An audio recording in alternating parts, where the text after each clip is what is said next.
raksasa itu untuk membuktikan ucapannya. Baiklah, jika memang engkau benar anakku, aku memiliki dua syarat yang harus kau lakukan. Syarat apakah itu, Baginda Prabu? Pergilah ke Laut Selatan, kalahkan Prabu Dewata Cengkar. Saat melawanku, dia kabur dengan menjelma menjadi bajul putih. Sekarang, keberadaannya masih sangat merisaukan masyarakat sekitar. Dia sering mencari korban manusia untuk dijadikan mangsa. Baik, Baginda. Lantas untuk syarat kedua. Saat kau pergi menuju pantai selatan hingga kembali pulang ke tempat ini, kau tak boleh berjalan di darat. Akan tetapi kau harus merayap di bawah tanah alias menerobos bumi. Dengan dua syarat itu, Sang Prabu merasa bahwa ular raksasa tak akan sanggup melaksanakannya. Baiklah, Baginda Raja. Saya bersedia dan melaksanakan syarat itu untuk membuktikan bahwa aku adalah putramu. Saya pamit undur diri.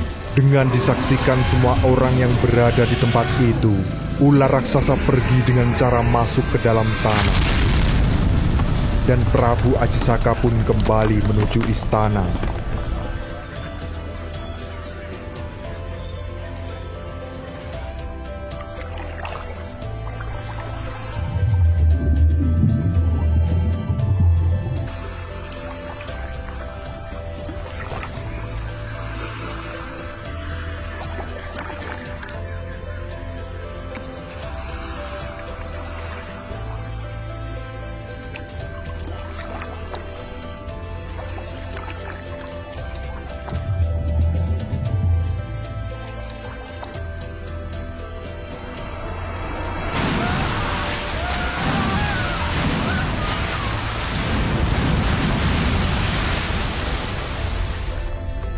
Meskipun jarak antara Medang Gamulan dengan Laut Selatan sangat jauh, namun dengan gigih ular itu terus merayap tanpa mengenal lelah.